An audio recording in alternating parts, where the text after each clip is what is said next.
નમસ્કાર વિદ્યાર્થી મિત્રો, આગળ આપણે થિયરી વિશે આપણે ચેપ્ટર 2 ની અંદર અભ્યાસ કરી ગયા છીએ. હવે આગળ વધીએ તો સ્વાધ્યાય 2.1. સ્વાધ્યાય 2.1 માં પ્રશ્ન પહેલો છે, 10,999 ના પછી તરત આવતી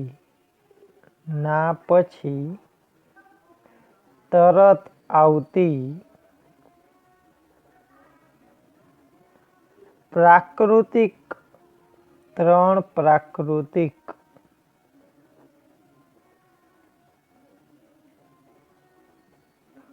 સંખ્યા લખો. બરાબર, 10,999 પછી તરત આવતી ત્રણ પ્રાકૃતિક સંખ્યા લખવાની છે. તો 10,999 છે એના પછી આવતી, એટલે કે આપણે આગળની સાઈડ વધવાનું છે, એટલે કે +1 આપણે કરી દઈએ કે પ્રાકૃતિક સંખ્યામાં 1 થી શરૂઆત થતી હતી તો 1 આપણે કરી દઈએ. તો 10,999 + 1 કરવામાં આવે તો કેટલા થશે? 11,000. બરાબર છે. તો પ્રાકૃતિક સંખ્યાની અંદર 11,000 તો આવી જ જાય. પછી 11,000 + 1 તો 11,001. હવે 11,001 + 1 એટલે કેટલા થાય? 11,002. બરાબર છે. ત્રણ પ્રાકૃતિક સંખ્યા માંગેલી હતી, ત્રણ પ્રાકૃતિક સંખ્યા આપણને મળી ગઈ. તરત જ પછી આવતી સંખ્યા એટલે કે 10,999 પછી તરત જ આવી જાય એવી સંખ્યા કહીએ તો આપણે શું કરવું પડે? +1 પછી કીધું છે એટલે. બરાબર. હવે એના પછીનો બીજો પ્રશ્ન છે કે 10,001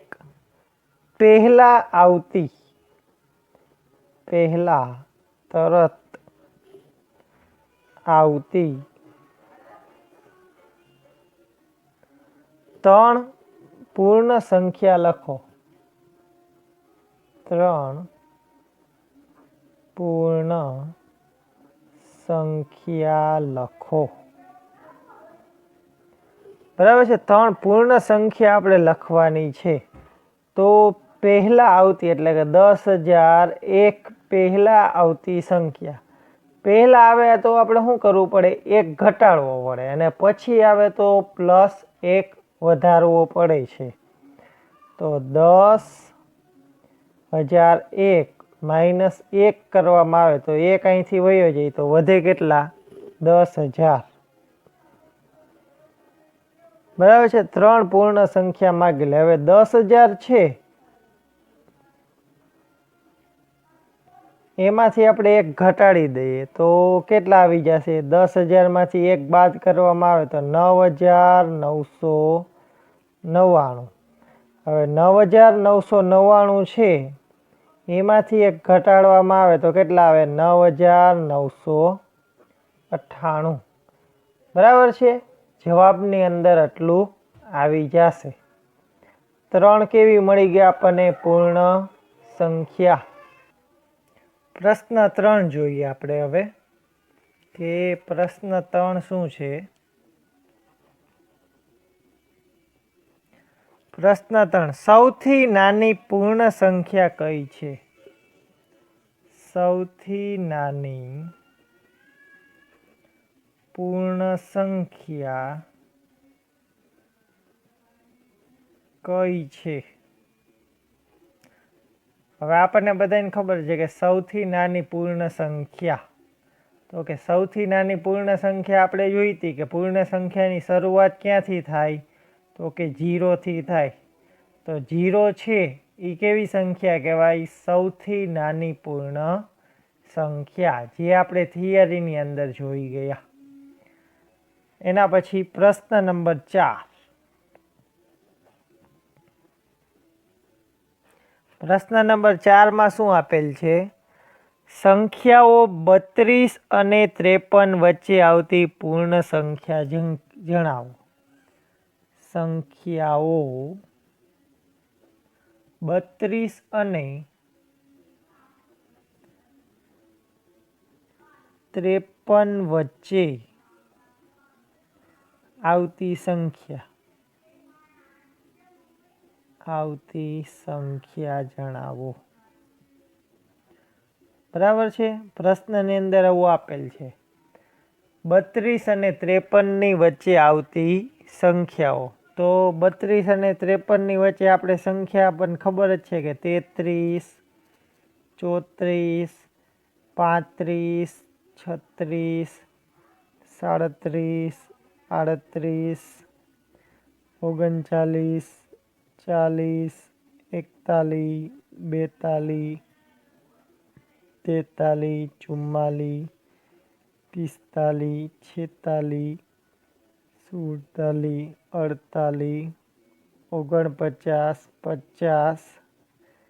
51 અને 52. આટલી કે સંખ્યા કેવી આવે? બરાબર છે. સંખ્યાઓ આવે છે 32 અને 53 વચ્ચેની સંખ્યાઓ. હવે આને આપણે ટૂંકી રીતે આપણે શોધવું હોય તો કઈ રીતે શોધી શકીએ તે આપણે જોઈ લઈ.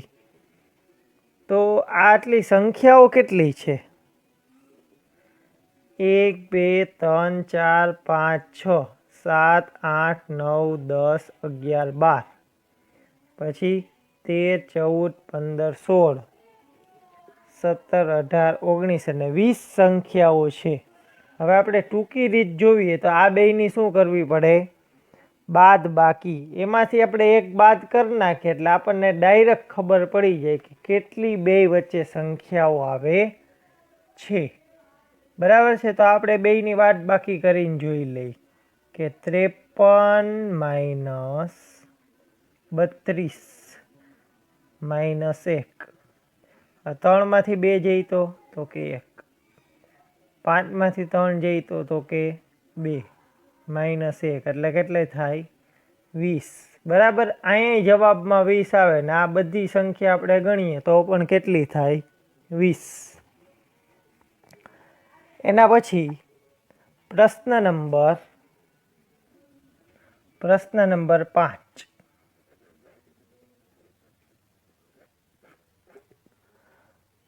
તરત આવતી સંખ્યા જણાવો. તરત આવતી સંખ્યા જણાવો. તરત આવતી સંખ્યા તો એમાં પેલું છે 24, 40, 701. તરત આવતી સંખ્યા માટે આપણે શું કરવું પડે? +1. તરત આવતી સંખ્યા. બરાબર છે. તરત પણ કેવી સંખ્યા? પછીની. કેવી? પછી હોય તેવી સંખ્યા. હવે પછી કીધું હોય તો +1 અને પહેલાં કીધું હોય તો -1, જે આપણે આગળ જોઈ ગયા પ્રશ્ન 1ની અંદર. તો 701 હોય તો કેટલા આવી જાય? 702. 24, 40, 702. એવી રીતે બીજું છે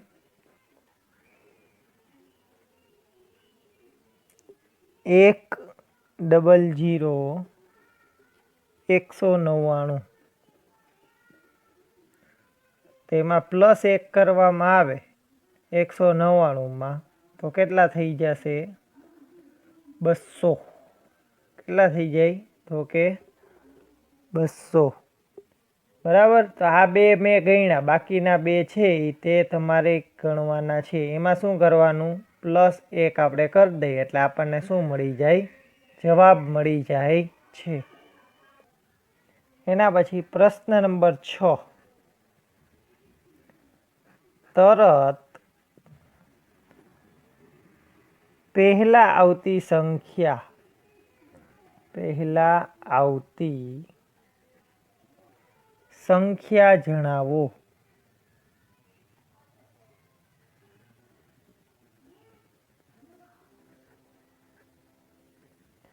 તરત પહેલા કીધું હોય એટલે આપણે ડાયરેક્ટ મગજમાં આવી જાય કે એ બાદ બાકી આપણે કરવી પડે. હવે 94 છે, બરાબર. તરત પહેલા કીધું એટલે -1. 94માંથી 1 બાદ કરવામાં આવે તો કેટલા આવી જશે? 3. એવી રીતના બીજું છે 10,000, -1 કરવામાં આવે તો કેટલા આવી જાય? 999. બરાબર. તરત પહેલાની સંખ્યા એટલે શું કરવું પડે? 1 માઇનસ કરવા પડે. એના પછીનો પ્રશ્ન નંબર 7 છે, તેમાં ધ્યાન રાખજો ખાસ કે નીચે આપેલી સંખ્યાઓની જોડીને સંખ્યા રેખા ઉપર નીચે આપેલ સંખ્યાઓની જોડી ને સંખ્યા રેખા પર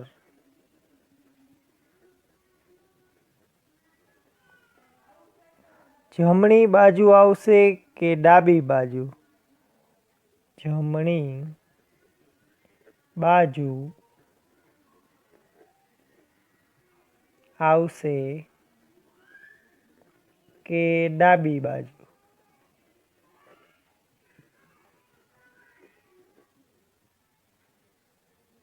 તથા તેમની વચ્ચે કયા ચિહ્ન આવશે? તથા તેમની વચ્ચે કયા ચિહ્ન? તો ચિહ્નમાં શું કીધેલ છે? એક આ પ્રકારનું ચિહ્ન અને એક આ પ્રકારનું આવશે. હવે એમાં પેલું છે 503 અને 530. બરાબર છે. પેલું આપેલ છે 503 અને 530. બરાબર. તો પેલાની અંદર જોઈ કે 503 છે કેવા છે? નાના. અને 530 કેવા છે? તો કે મોટા. સંખ્યા રેખામાં જો 0થી આપણે ચાલુ કરીએ તો 1, 2, તો આગળ સંખ્યા કેવી આવી જાય છે? મોટી મોટી સંખ્યા આવતી જાય છે. એટલે 503 પછી શું આવશે? 530. એટલે આ બાજુ કેવી છે? જમણી બાજુ. ને પાછા આવીએ તો કેવી થાય? ડાબી બાજુ. એટલે 503 અને 530 કીધેલ હોય તો શું આવશે? જમણી બાજુ. અને જો આના કરતાં ઊંધું કીધું હોય કે 530 આગળ હોય ને 503 પાછળ હોય, જો આમ આપેલું હોય 530 અને 503, તો કઈ બાજુ આવશે? ડાબી બાજુ. બરાબર. સંખ્યા જોવાની. જો અહીં 0, 3 છે, અહીંયા કેવા છે? 30. તો 3 પછી 30 આવે એ આપણને ખબર હોય છે. તો કેવી આવે? જમણી બાજુ. પણ જો ઊંધું હોય, 30 પહેલાં હોય ને 3 પછી હોય તો શું આવે? ડાબી બાજુ. હવે આપણે નિશાની આપણે કરીને જોઈ લે કે 503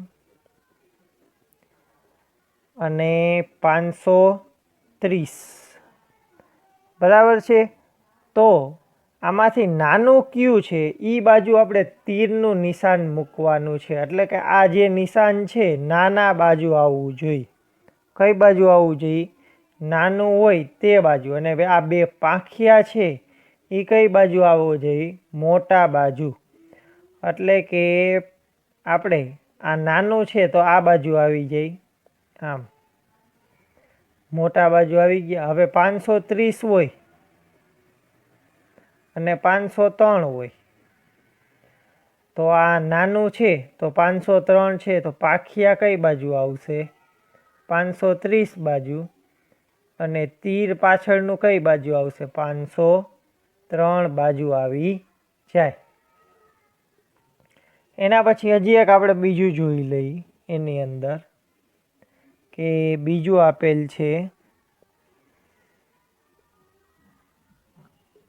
98,765, 98,765 અને 56,789, 56,789 બરાબર છે। હવે પેલા આપણે નાનું મોટું નક્કી કરી લે એટલે આપણે જમણી બાજુ ને ડાબી બાજુ આપણને ખબર પડી જાય।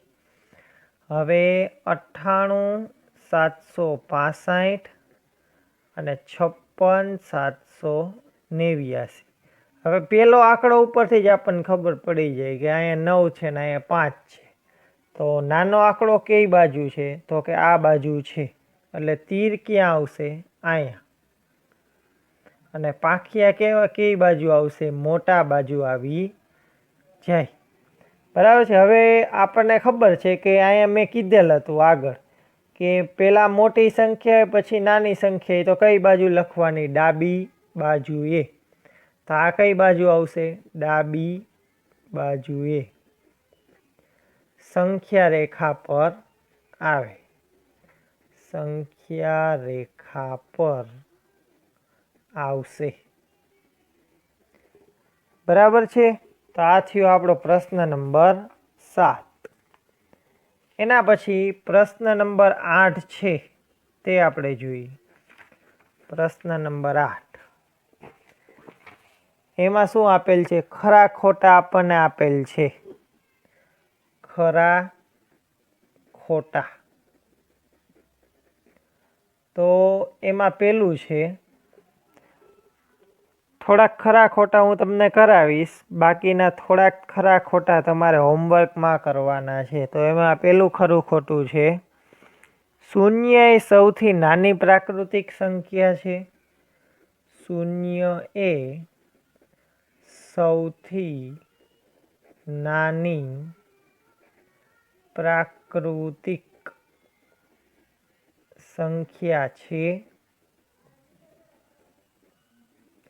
શૂન્ય એ સૌથી નાની પ્રાકૃતિક સંખ્યા છે, તો પ્રાકૃતિક સંખ્યામાં શૂન્યનો સમાવેશ જ નથી થતો, બરાબર છે। આપણને ખબર છે કે પ્રાકૃતિક સંખ્યામાં ક્યાંથી ચાલુ થાય? 1 થી। તો શરૂઆત પ્રાકૃતિક સંખ્યાની ક્યાંથી થાય? 1 થી, એટલે એની અંદર 0 આવે જ નહીં। તો આ જવાબમાં શું આવી જશે? ખોટું। એવી રીતે બીજું જોઈએ આપણે કે 400 એ સંખ્યા 399 પહેલા છે। 400 એ 399 પહેલા આવતી સંખ્યા છે। પહેલા અને પછીમાં મેં તમને કીધેલ હતું, બરાબર। પછી આવતું હોય તો +1 કરવાનું, બાકી શું કરવાનું? 1 માઇનસ કરવાનું, બરાબર। તો 399 છે આપણે, તો એમાં આપણે 1 માઇનસ કરી દઈએ તો કેટલા થાય? 398। અહીંયા શું પૂછેલ છે? 400, જવાબમાં 400 આવવા જોઈએ, પણ અહીંયા કેટલા છે? 398 છે તે પહેલા આવે। 399 પહેલા કઈ આવે? 398, 400 આવતા નથી, એટલે આ જવાબ પણ કેવો થશે? ખોટો। એવી રીતે ત્રીજું આપણે જોઈએ કે શૂન્ય સૌથી નાની પૂર્ણ સંખ્યા છે। શૂન્ય સૌથી નાની પૂર્ણ સંખ્યા છે, બરાબર। શૂન્ય છે તે સૌથી નાની પૂર્ણ સંખ્યા છે, તો કે હા, બરાબર। પૂર્ણ સંખ્યાની શરૂઆત જ શૂન્યથી થાય, એટલે જવાબમાં શું આવી જશે? સાચું। એવી રીતે ચોથું જોઈએ આપણે કે 600 એ 599, એ તમારે કરવાનું છે। એના પછીનું, દરેક પ્રાકૃતિક સંખ્યા પૂર્ણ સંખ્યા છે। દરેક પ્રાકૃતિક સંખ્યા પૂર્ણ સંખ્યા છે। દરેક પ્રાકૃતિક સંખ્યા છે તે પૂર્ણ સંખ્યા છે. બરાબર, પ્રાકૃતિક સંખ્યા હોય તો પૂર્ણ સંખ્યાની અંદર સમાવેશ થતો જ હોય, એટલે જવાબમાં શું આવી જશે? સાચું. બાકીના ખરા ખોટા તમારે કરવાના છે. કેને ઉપરથી? આપણે જે થિયરીનો પહેલો વિડીયો જોયો હતો તે ઉપરથી પણ થઈ જશે.